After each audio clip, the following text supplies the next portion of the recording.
Сіз әр күні жұмыртқа жейсіз бе? Жұмыртқаның ағзаға қандай пайдасы бар? Қандай жұмыртқа көбірек пайдалы? Бүгін осы сұрақтарға жауап береміз.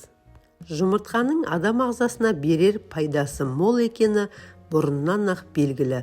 Ертеде қыз-келіншектер әжімнің көзін жою үшін немесе шаштары қатты болу үшін жұмыртқаны пайдаланған.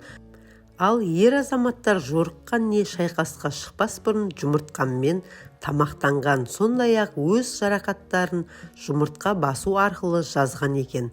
Жұмыртқаны қайнатып, қуырып жеу арқылы асқазанды ғана емес, бар ағзаны пайдалы элементтер мен дәрумендерге толтыруға болады.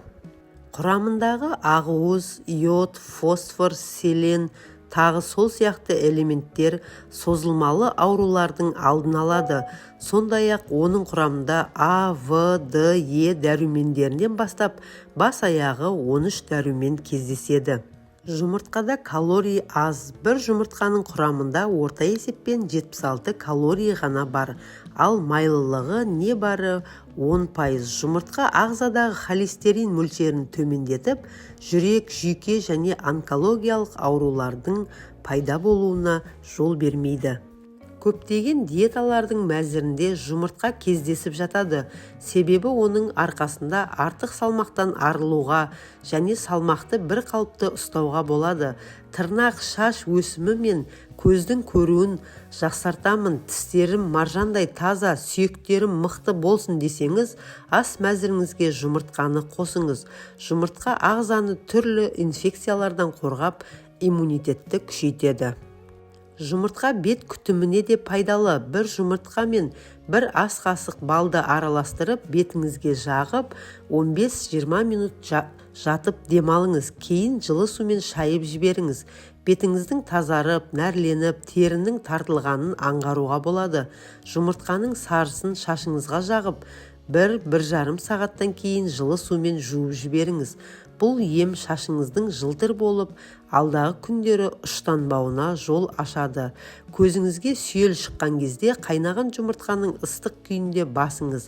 Сондай-ақ қатты тамақ ауырған кезде қайнаған жұмыртқаны жылы күйінде мойныңызға қойып, қайта-қайта домалатыңыз. Пісірген бәлішім тәтті болсын десеңіз, қамырға жұмыртқа қосуды ұмытпаңыз. Сондай-ақ бәліш алтындай жарқырап тұру үшін оны пешке салмас бұрын үстін жұмыртқаның сарысымен бір майлап шығыңыз. Жұмыртқа таңдаған кезде оның сыртқы қабығына мән беріңіз. Егер де қабықшасы кедір-бұдыр, түсі өзгешелеу болса, оны алмаған жөн. Мұндай жұмыртқаның мерзімі өтіп кеткен. Дүкендегі жұмыртқалардан көрі үй жұмыртқасы табиғи таза өнім.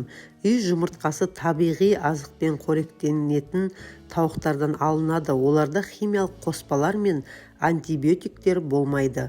Құрамы бай, дәмі бай әрі табиғи. Иммунитетті нығайтады, аллергиялық реакциялар аз болады және экологиялық таза. Егер мүмкіндік болса, үй жұмыртқасын тұтынған жөн. Видео ұнаса тіркеліп лайк басыңыз, ас мәзіріңізге жұмыртқаны қосыңыз, деніңіз сау болсын.